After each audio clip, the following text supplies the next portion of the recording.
I'm Professor Hall, and this is lecture chapter 3, part 1. So today we're going to be talking about cell parts and pieces, or cell structure and function. You might be thinking to yourself that I've already done this before. I've already talked about organelles and things like that. Problem is, you've been studying eukaryotic organelles and eukaryotic parts and pieces, so cells that have a nucleus. We're talking about prokaryotic parts and pieces, and so you'll find that there's a lot of difference between eukaryotic and prokaryotic cells. So let's go ahead. So what we start out with is kind of an idea as to why these parts and pieces matter. You may think, well, I already know these parts and pieces, I've studied them a lot, and really, does it really matter to the understanding of, disease and things like that, the parts and pieces of the bacterial cell?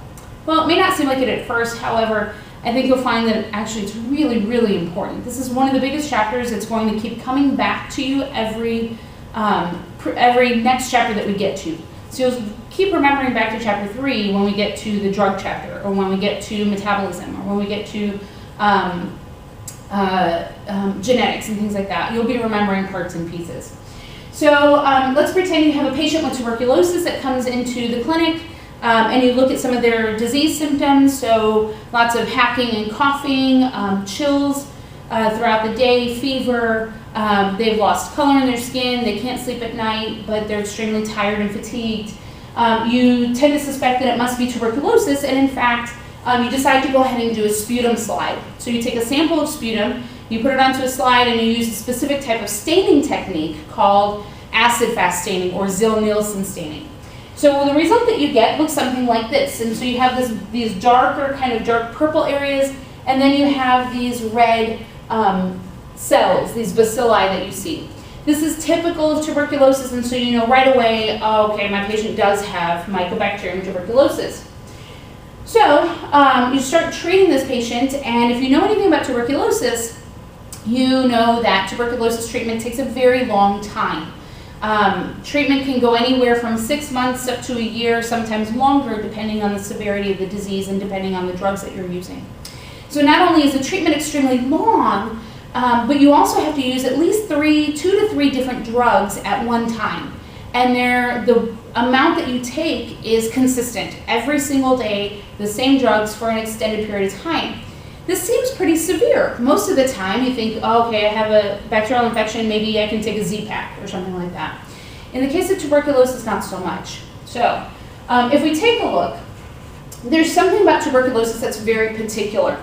Tuberculosis has a very thick, waxy outer covering. So if we have our bacillus, the outside has very thick, waxy outer covering made of mycolic acids.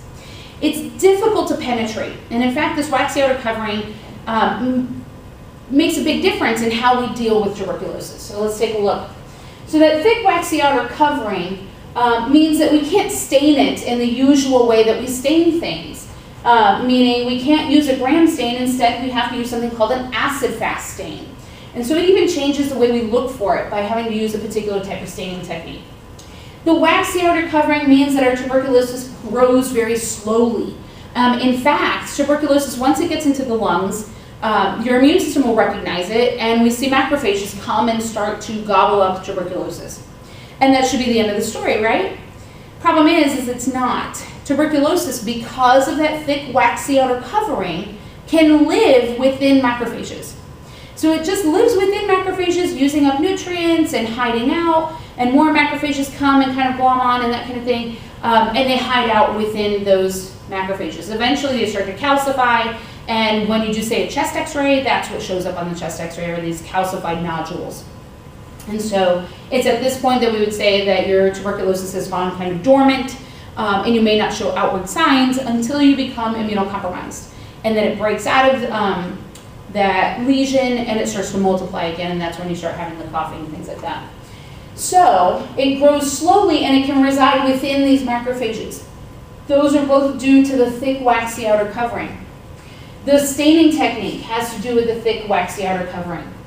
Drug sensitivity. We just said that you had to use very particular types of drugs, and in fact you need to use them for a long time very consistently.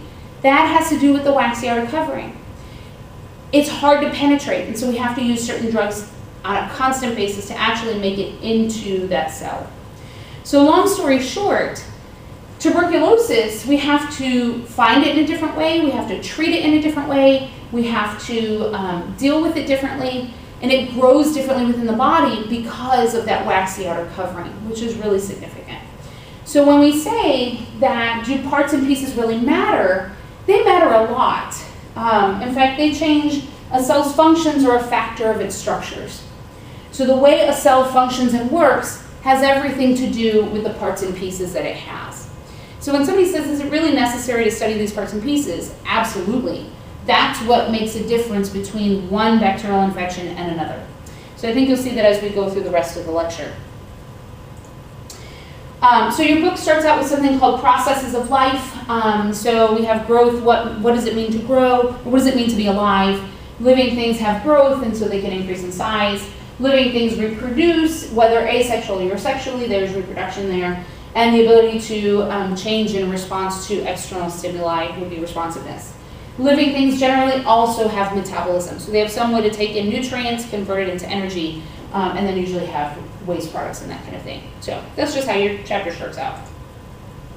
The difference between prokaryotic and eukaryotic cells, really important. You guys are used to studying these. They have a nucleus. They have membrane-bound organelles. They're usually about 10 to 100 micrometers in diameter.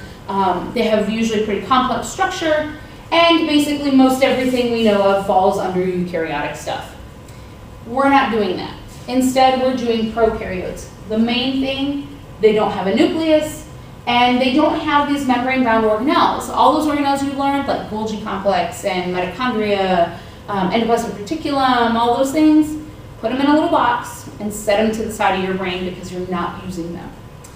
Instead, we're going to learn about some other things that have to do with prokaryotic cells. These guys are about 10 times smaller than our eukaryotic partners. The book says they have a simple structure, and that depends on what you're talking about, but yeah, it's a little more simple, and it includes those bacteria that are within the group bacteria and the group archaea. So we see a typical bacterial cell. The inside looks pretty plain. The purple stuff is DNA. Notice that the DNA is not bound by anything. Normally in a eukaryotic cell we would see a nucleus and the DNA is on the inside. There is no nucleus, so our DNA is free-floating and kind of just moving back and forth. The little red spots are ribosomes, so we do have ribosomes, but notice there's no mitochondria, there's no Golgi, there's no endoplasmic reticulum, there's none of that stuff. And so we have cytoplasm, ribosomes, DNA. We might have something called an inclusion body, which is kind of a storage granule, and that's kind of it for the inside. Now, I will say that the boundary of the cell is much more complex than it is in eukaryotes. Eukaryotes, we see that there's a cell membrane, or maybe a cell membrane and a cell wall, if it's a plant. Here, however, we have a cell membrane, we have a cell wall, we may have an outer membrane, we may have something called a glycocalyx that goes on the outside. So there's a lot more to the outer covering. We do have flagella in bacteria, and they are used for locomotion. And here's our old friend. Looks very familiar, right? Here's our eukaryotic cell. We've got, there's the endoplasmic reticulum and the Golgi and all that good stuff and everything. You're like, oh, I know this guy. There's the nucleus. Thing is, this is the last time you're going to see him. We are not talking about him. We are not doing anything with eukaryotic cells. So I'm sorry, but that's it. So we get to the external structures of bacteria. We're going to work from the outside of our cell inward. So on the very outside of our cell, we have something called a glycocalyx, or glycocalyces, plural. So the outermost layer could be a capsule glycocalyx, or it could be a slime layer glycocalyx. There is a little bit of a difference between the two.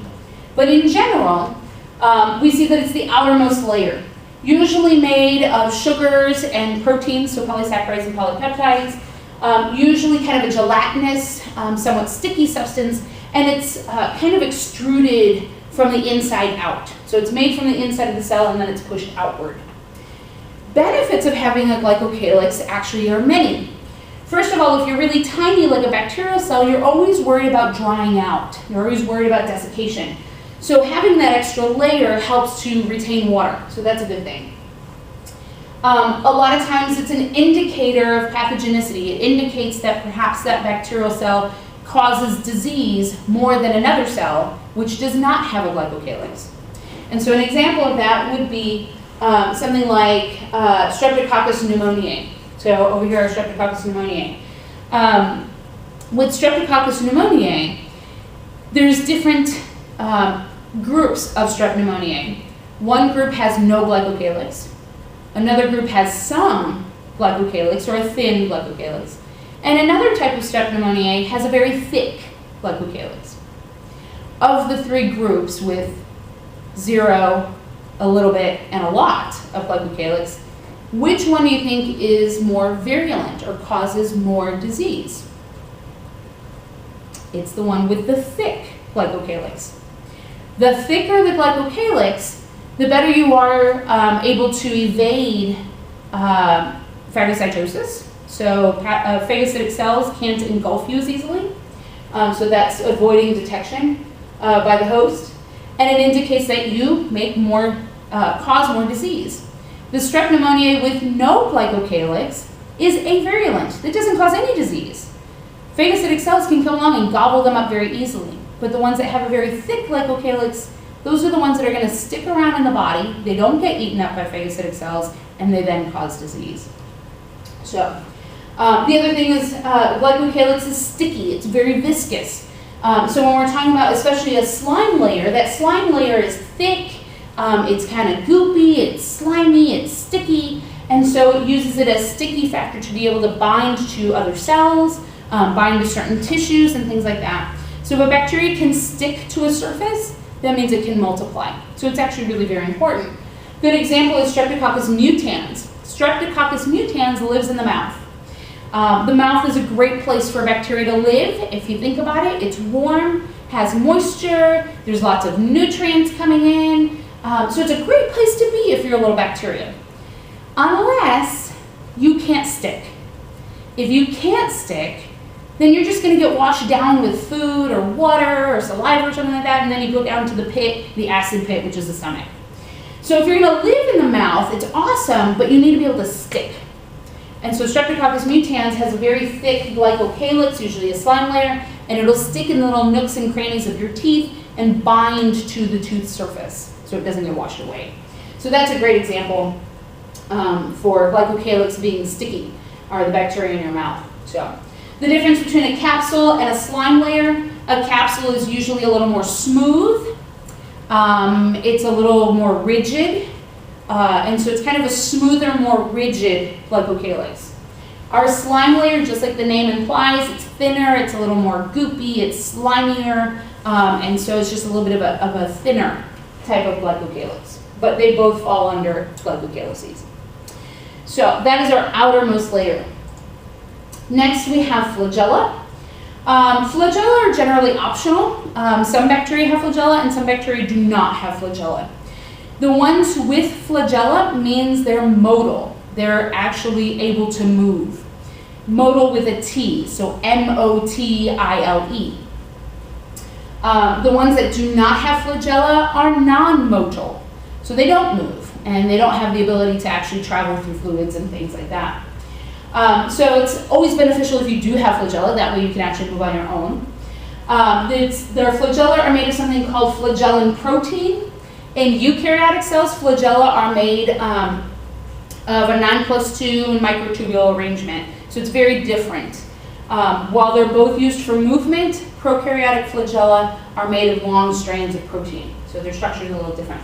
They have something called a basal body, a hook, and a filament. We'll see that in just a minute. And we use flagellar arrangements, these 4 or 5 different arrangements, to help us distinguish between certain types of bacteria. Now, if you look at our different pictures, you can probably tell which one is the fastest swimmer. I always joke he's the Michael Phelps of the bacterial world. Of our different pictures, A, Peritrichus is going to be the fastest swimmer. He has the most flagella. So the more flagella you have, the faster you swim. Our little monotrichus here with 1 little flagella, not a very fast swimmer. However, he can move. So at the very least, he can swim. A lot of bacteria don't have any flagella, so they can't swim at all. So we've got Peritrichus, monotrichus here, let me see, Amphitrichus would be at both ends. We don't have a picture of that one. And this is our Lophotrichus. So Lophotrichus is a tuft at one end. If we were Amphitrichus, you would have flagella at both ends. Okay? The last one is something called axial filament. That's this guy down here. We see that we have a bundle of flagella on one side of the spirochete, which is a spiral structure.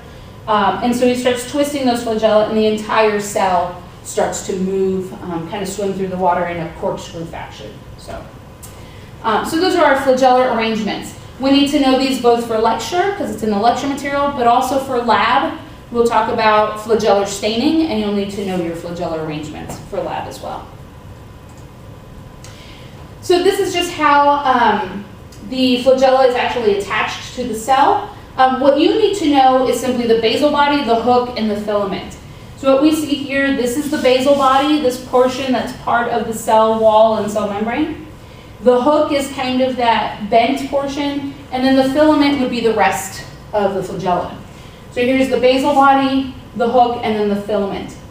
Don't worry about trying to memorize the outer protein rings and inner protein rings, all that kind of stuff. Don't worry about that. All I want you to know is basal body, hook, filament, and that's it. So that's just the three pieces of our prokaryotic flagella. The flagellar function, or how bacteria actually move, when we think of flagella in eukaryotes, usually we think of sperm cells. And you can see the sperm cell and the tail is going back and forth. In bacteria, however, we're not doing a back and forth motion. Instead, it's a propeller motion. So it actually spins 360. So it's more kind of a propeller kind of action. And so it rotates, counterclockwise to get going, and then to change direction, it'll just start spinning the other way and actually stop itself and start changing direction. So how our bacteria actually move is something called a run and tumble method. Run and tumble doesn't seem very efficient to us, but that's because we're worried about time. Usually we want to get from point A to point B very quickly. Bacteria don't care about time. They don't have watches, they don't have planners or anything like that. Instead, they're not interested in conserving energy. I'm sorry, they're not interested in conserving time, they're interested in conserving energy. So instead, what they will do, if they're wanting to get to point B over here and they're starting at point A, we would think, oh, just go that way. Start motoring all your flagella and you just go in a straight line. Problem is, it takes a lot of energy to keep motoring that whole way. So instead, they take all of their flagella, they point them in direction, and they start spinning. And so they go in what's called a run. So they run, and then they stop spinning their flagella. And they go along with the current of the fluid that they're in. And so they kind of tumble around, and then they go on another run, and eventually they end up to where they need to go. Now, their path may take them kind of in a zigzag route, but eventually they'll get there, and they save more energy doing a run and tumble method than they do just directly motoring. So run and tumble doesn't seem efficient, but it's energy efficient. It's just not time efficient. So that is our run and tumble method of taxis. Taxis is what we call movement. You can also have, let me tell you one more thing. When we start talking about taxis and flagella, you can have positive taxis or negative taxis. So write this down. You can have positive taxis or negative taxis. Positive taxis is moving towards an object. Negative taxis is moving away from something. So you could have positive phototaxis. So think about that for a minute. Positive phototaxis. That is movement, let's think about it, towards light. What if you have negative chemotaxis? Negative chemotaxis. That means you're moving away from a chemical. So negative aerotaxis would be moving away from oxygen or something like that. So you can have these different types of taxis when we're talking about bacteria. That kind of thing. So just something to keep in mind. If we look at Fimbriae and Pili, these are still things that are on the surface of our cell. Fimbriae will remind you of something called cilia in eukaryotes, but it is not cilia. Bacteria do not have cilia. Instead, they have Fimbriae, which are these little shorter hair-like structures. The long ones are flagella. The shorter ones are called Fimbriae. Fimbriae are used for adhesion, so sticky factor. So they can adhere to each other, they can adhere to the host, they can adhere to surfaces. So Fimbriae are used for sticking. Remember, we talked about glycocalyces or glycocalyx. Those are also used for sticking. So now we have two methods of sticking, Fimbriae and glycocalyx. They're shorter than flagella and they serve a very important function in biofilms. Biofilms are when bacteria actually layer on top of each other and they form a film on a surface. And within this film, they can actually function very differently. They separate out jobs and things like that. So they work as a community in a biofilm instead of by themselves. So we'll talk more about those in a different chapter. Pili are a very specialized type of Fimbriae. For pili, really what we should call them is conjugation pili, or some people call them conjugation pili. These are a little bit longer than normal Fimbriae, but they're very specialized. If we look at our two bacteria here, they're connected by this little tube. That's a conjugation pili or conjugation Fimbriae. And what they do is they pass DNA from one cell to the other in a very particular fashion. So that's a specialized type of Fimbriae.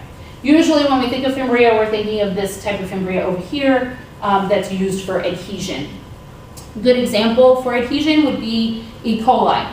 E. coli have Fimbriae, and when they get to the urethra, so when E. coli cells get to the urethra, they can actually stick to the wall of the urethra. And so if you don't urinate enough and actually flush them out, then E. coli can stick to the urethra. They quickly move up the urethra with flagella and make it to the bladder, then causing a urinary tract infection. So a great example would be E. coli with Fimbriae sticking to the urethral wall. So now we finally get to bacterial cell walls. And so I think this might be a good place to stop and actually start up again with part 2. So I'll see you in just a minute.